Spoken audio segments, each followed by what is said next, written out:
All right, welcome everybody. We're in week 6. We're in the home stretch here, March of the Machine League. It's Friday night.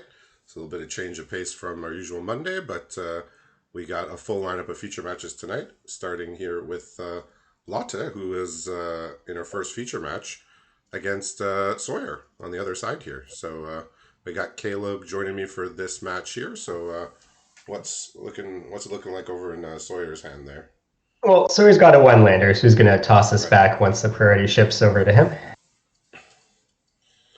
Yeah, so anybody who's been hanging around for the past couple hours will have seen them both just play a league match. Obviously, not against each other, but we've seen quite a bit of both of their decks here over the past couple hours. Lotte with her black red, sort of splashing a bunch of other stuff, and Sawyer with his pretty focused black blue deck. So So Sawyer's kept a hand of 6 here, which, 3 lands, 3 spells, which you'd hope to see, but there were only 3 islands in the opener, but it's all a bit moot. He's drawn that all-important swamp that's going to unlock the black cards in his hand. all right. Yeah, so Lotte's got a couple of early plays she can make, both from sets other than our March of the Machines. So it's a choice between a Underworld Charger from Theros or a Headless Rider, which is a rare from Crimson Vow. So yeah, she also has a Halo Forager in hand, Deadly Derision, Gloomfang Mauler, and then another Swamp as well. So she'll be able to play her stuff. The Deadly Derision will open up the Halo Forager if needed.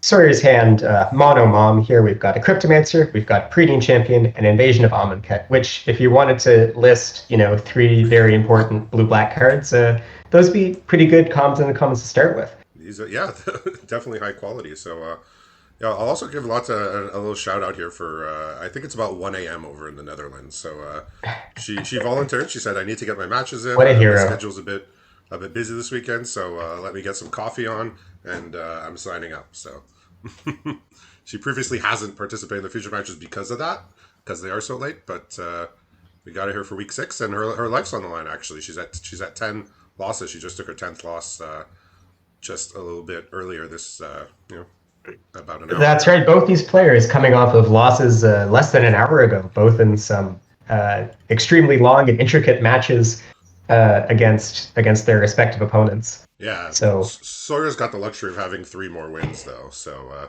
his loss not as damaging. I mean, every loss matters here in week 6, absolutely. So it looks like these ground creatures are just going to look at each other for at least the time being, while the well, breeding we've champion reached gets in. actually maybe the first of many decision points here for Sawyer, where he's got 4 mana and he could do 3 things. It looks like he's going to play the Invasion of Amonkhet, but that's got to be weighed against transforming the Thalid or playing Flourish and holding up Cryptomancer potentially.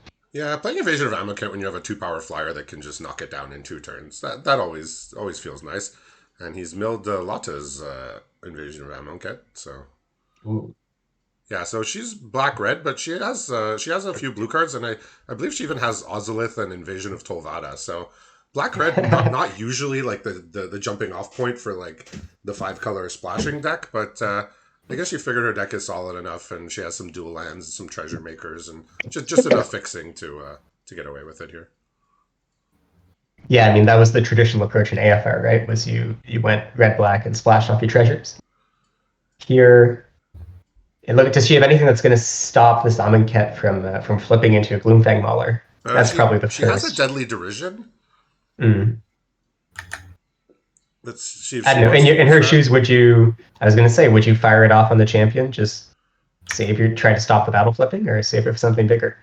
Yeah, a lot of the time I kind of like if the choice is between killing a creature that can flip a battle or just killing the creature that the battle makes, I often just Mm-hmm. will opt to kill the creature that the battle makes. But here it's gonna put 2 counters on something, probably the flyer. So if it Yeah, is the that's a real Gloomfang Mauler. bonus.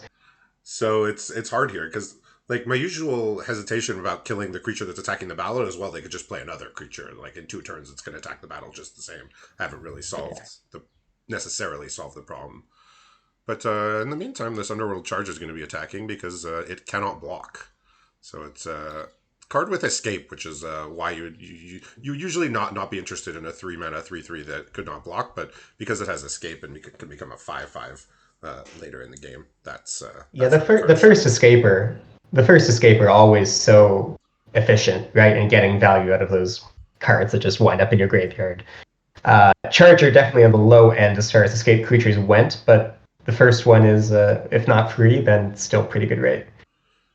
Yeah, and you don't even have to have self mill. Sometimes your opponent's going to mill you with these black and blue cards that just that say both players mill. And Seal the Necropolis, Halos, Charge Scab, Evasion of Amonkhet. They all mill. They all mill both players. So even if you don't have the mill, your opponent might dump some cards in your graveyard to enable your escape card. So not a bad choice to go to Theros this week. That's probably consensus one of the top 2 or 3 sets that are still left to be chosen. Yeah, certainly at the rare and mythic level, Theros delivers, and in the end of the league, the bar to get into your deck is just so dang high that maybe that's what people are going to look for. Who knows? Sawyer, I think, is looking for. Sawyer is just typed out in chat that he's playing around Omen of the Dead, or he's worried about it. He's worried that if he flips the battle, that Lotte might Omen back the Gloomfang Mauler in response, because I believe it targets.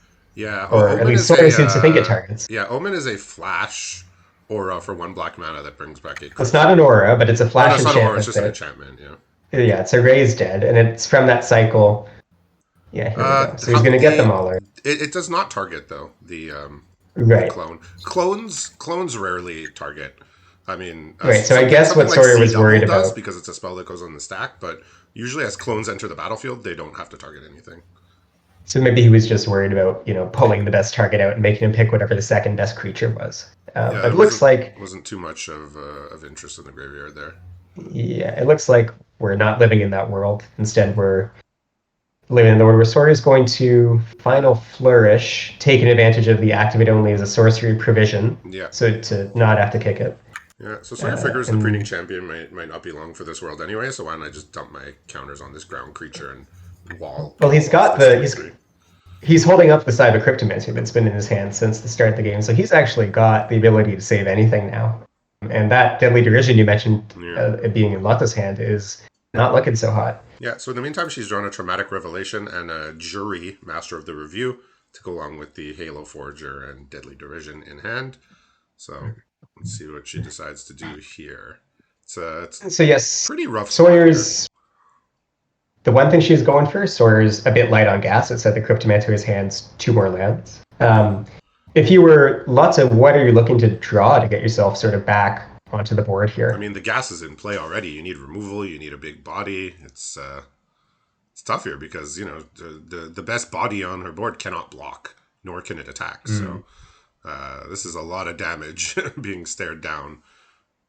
Very, very. So it looks like Sawyer is going to, rather than flashing out the Cryptomancer in response, going to make her discard it to open up the removal, deny her the Incubate 3. But the Jury lands. If I didn't have a removal and Deadly Derision in hand like she does, I might have just kept the Cryptomancer there and went for the 3/3. But with the Deadly Derision, she needs to get that Cryptomancer off the board.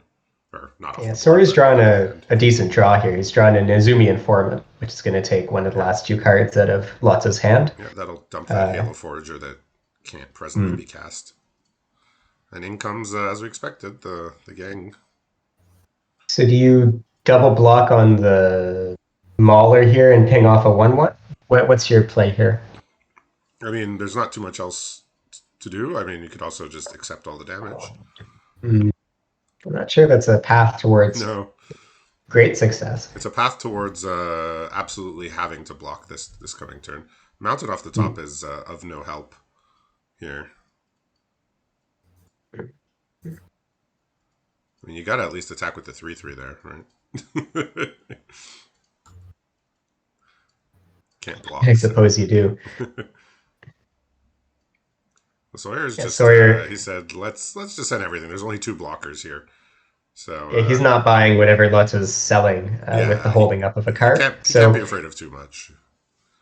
So with the removal that Lotte has, can she line up some favorable blocks with the rest of the creatures? If you take the 5 from the Sower, kill the Mauler, block on a 1/1, then you're taking 8, pinging off another 1/1, and all they're left with is the 5/5 and the 2/2, and you get a zombie off the Headless Rider. Is that right? Zombie? Yeah, I will make a zombie when it dies.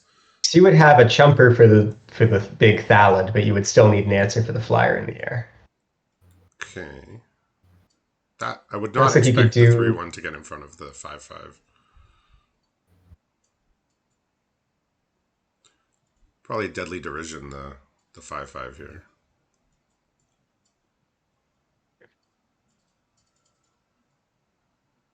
Well, So has to Deadly Derision here.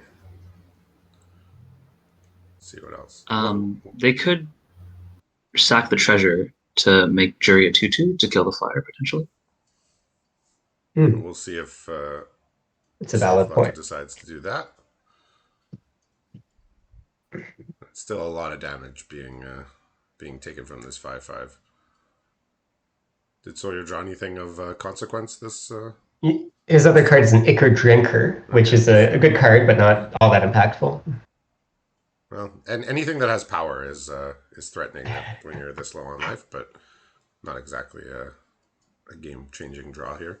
Yeah, so the Thallid's going to die, and is going to use that treasure to make sure the flyer dies. So it's going to be going down to 2, 3. It's going to be going down to 4, facing down for power. So still going to need something special here. Well, that's going to be 5 power with the Ichor Drinker. Yeah. With only one. So lethal on board in one of the funnier ways we've seen in an army of 1/1s here. Well, here's a Nightmare Shepherd off the top. Pretty great card. Don't know if it'll be quite enough to get through all the 1/1s here, but that's the kind of rare that you want to see when you open for sure. Theros. Yeah. Ooh. Serge just drawn the Unseal the Necropolis here, which I assume is going to buy him back something relevant. They look at buying back Cryptomancer, which would be lethal twice. I've done similar things to that. Just get back Cryptomancers to when I need to get in 1 damage. It's not fancy, but it'll do. Yeah. Sometimes you reach down and you pick up 2 rocks, and that's all you need.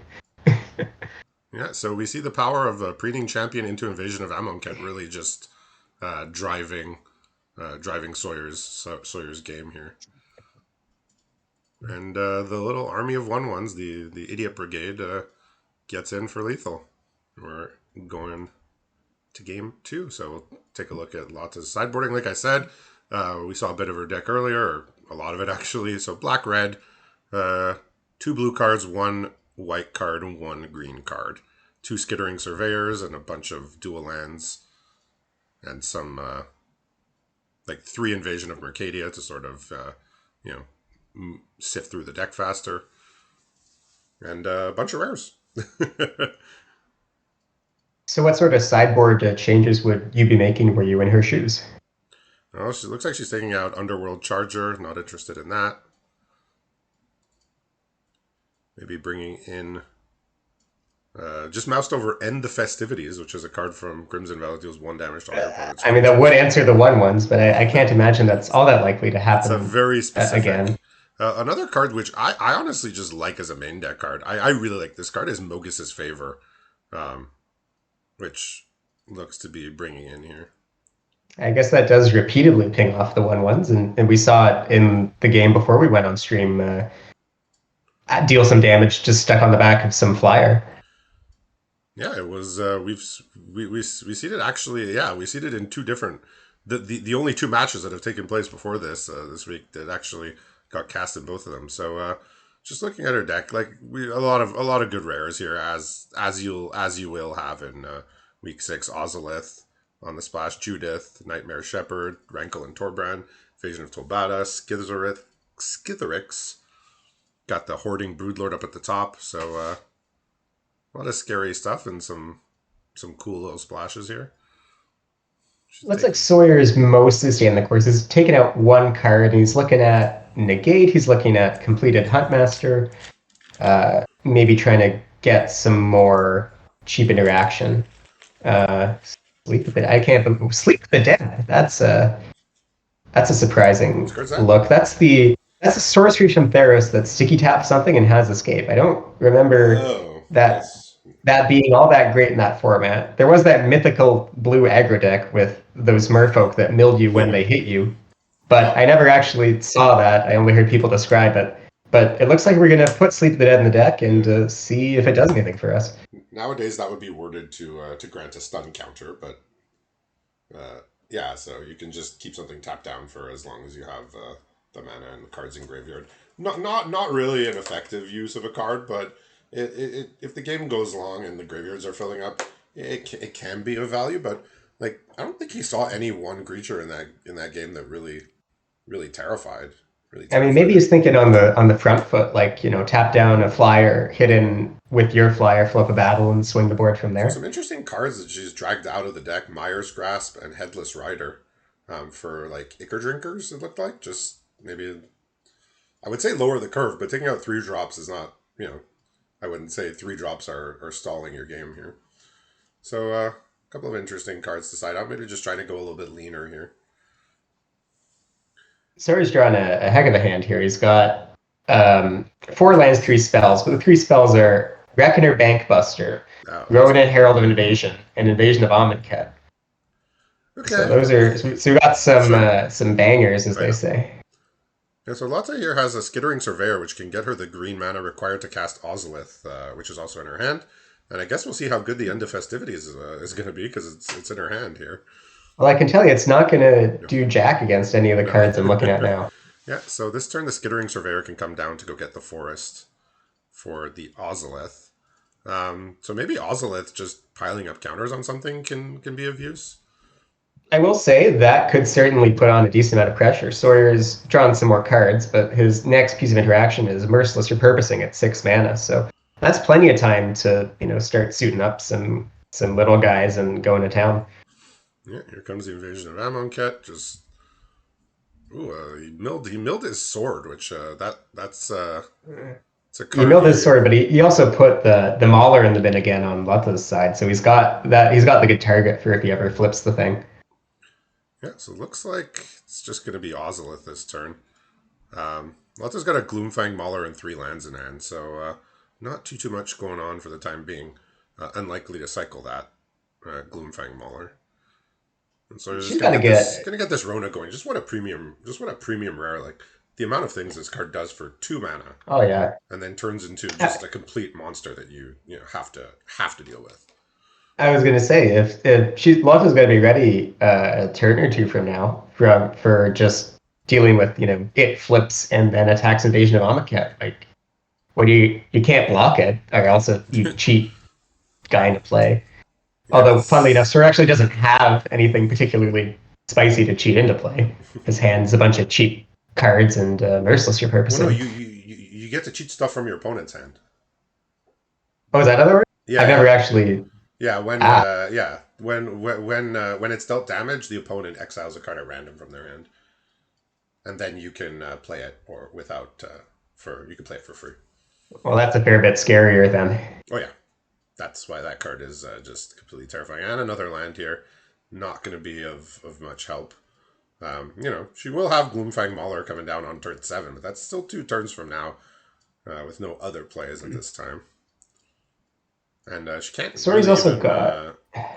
If he's able to crew the Bankbuster, she can't even really stop it from attacking.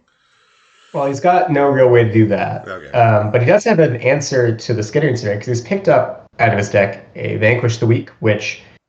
Skittering Surveyor, while stronger than its default state, is still counts as weak by the standards of that card until it gets 2 more counters on it.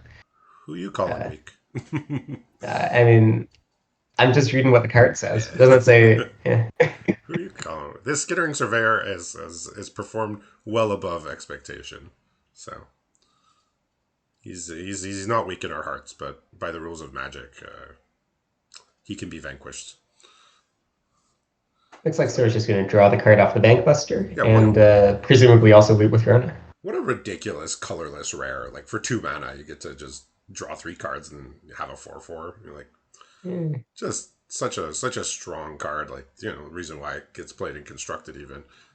It's just good enough for that cheap mana, and it goes in any deck. Yeah, it's definitely an upgrade on whatever that book was called that did the same thing and then disappeared instead of becoming a big blocker. Yeah, and I mean, kind of like Kamigawa wasn't a super fast format, this isn't either. Like, if the card like Reckoner Bankbuster got dropped Mm. in All Will Be One, I think its value goes down a little bit because it doesn't actually affect the board for a while, but fits just fine in here. And we have Atris coming down. Uh, you know, I love this card. I mean, it's a 4 mana 3/2 It's menace so that draws fun. 2 cards, like and you get to play a little It's game with your opponent. Yeah, exactly. And importantly, it accrues Bankbuster. So if Lotte doesn't have an answer here, this is also the battle flipping. And If it Sawyer wants to untaps go for it, the Rona as well. So it sure does. Atra's just coming down, just the perfect card to be cast here, just doing everything he wants to do. So Lotte deciding between a Breeding Champion, Blight Reaper Thallid, and a Swamp, what to put where here. I mean, I think you gotta like your goal is my the best you can do with these divvies is always to get your opponent to take the smaller pile in limited. So I think you put probably one of the creatures face up, two face down, and try to scare Sawyer away from potentially two face I down probably lands. put I But probably put Breeding Champion face up.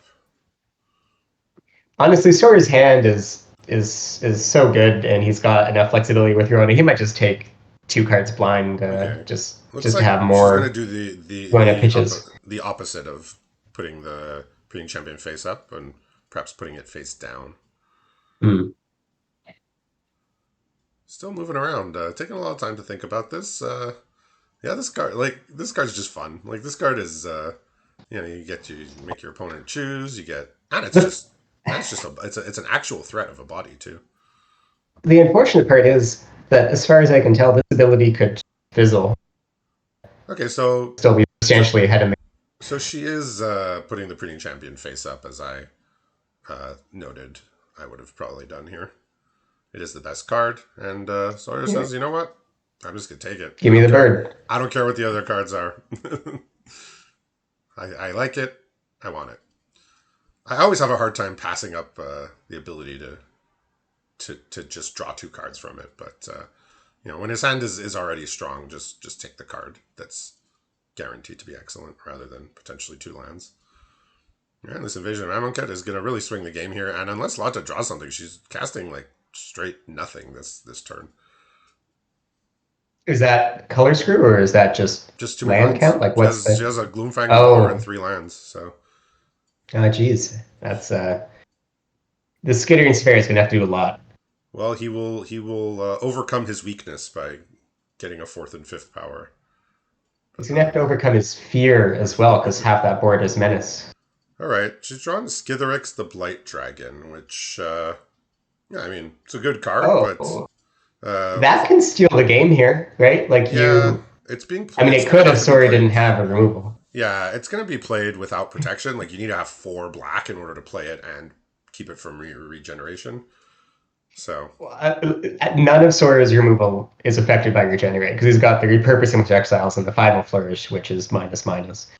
Um, but I think if you're lucky, you have to play it, infect for 4, and hope nothing happens, and then next turn you put 2 counters on it, infect for 6. I think that's yeah, the out you're she playing doesn't to. have a 3rd black to give it haste though. That's Oh, the other issue at yeah, hand here. that's So just a lot of that's what happens when you're playing your black red deck and you have islands and plane in hand. They're just you know yeah, she I see already the has problem. sources. Yeah. So It's still a good. normally a pretty fearful card here, but not going to be too scary for Sawyer. He'll be able to take care of that whenever he wishes, and he might wish to do it Yeah, immediately.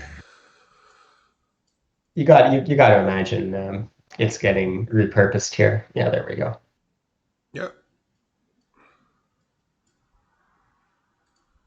yeah. Repurposing just really strong thing to have at the top of your curve. Just get something off the board and incubate. So Lotte's got Gloomfang Mauler coming down next turn, but this game has already turned like way far in the favor of Sawyer, obviously here. Um, you know, getting 9 points of menace and another land off the top kind of just seals the fate more or less here. There's just too much going on Sawyer's side and not enough going on her side, unfortunately. Hmm. Yeah, it's a shame that her draw kind of panned out this way. Yeah, I mean it was a fine keep. Like you have your colors, you have a couple things to do, but just without any interaction and without a real threat that can avoid being removed. Yeah, so put the counter on the Skittering Surveyor. It's now the largest creature in play somehow. Uh, Gets 3 counters. So whoever was going to call the Skittering Surveyor weak, I was going to say it's pumped itself out of Final Flourish range. It's right? the largest creature on the board. Yeah. By a reasonable margin. But it still Sawyer, might not be enough here. Got to think about what he wants to do here. I think the answer is, I mean, it might be just you kill the Mauler, let the Surveyor live, and swing for 9 answers. Yeah, just get that menace damage in, and depending on what else he has in hand, I mean, he's discarding the Preening Champion here, so his hand must be stacked. It's got a lot of good cards in it, yeah. We probably won't. Well, I mean, we'll see a couple of them, but we probably won't see all of them by the time this game winds down. Yeah, so Lotte, while she has some powerful cards, none of them are like really able to swing the board state in her favor. And here's a pretty powerful one. This one brainstorms and then does some nonsense when it dies. Is that right? Yep. The top card of your deck is exiled. Your opponent takes damage equal to the mana, and if it's an instant sorcery, you cast it for free. It's also a 5/4 so he's actually going to play this crazy 5/4 flyer as a body to crew, and then I think he's going to sack it to Final Flourish. So is that what he's going to do? Who's crewing the Bankbuster here? Is it Hidetsugu or Kairi? Hidetsugu and Kairi. Oh, that's no. They're like pilots. They're teaming up. Yeah. Right. Yeah. One of them's doing like the Rally Navigator thing and shouting out like turns. So yeah, it's the co-pilot here. So what's the plan here? You double block the fake Mauler. What did he put on top with the Hidetsugu? It's an unseal the Necropolis, so the Soul Salvage. Okay. He's got a Final Flourish up, and he's... So you can sack the Hidetsugu and Kairi, it'll deal 3 damage. And that's cast the unseal. That will be 1-off lethal, so I assume he's regretting not attacking with the Rona, if that's if that's the plan. It looks like he's going to do the little baby Final Flourish. Yeah, he's just hit for 9. He's just going to make sure he kills one of the creatures here. And now Lotte's drawn another mountain, so this Skittering Surveyor can get even larger, but she sees the writing on the wall here. So big thank you to her for staying up late tonight, and congratulations to Sawyer for continuing on in the league. And we'll be back in a little bit for our second match of the night.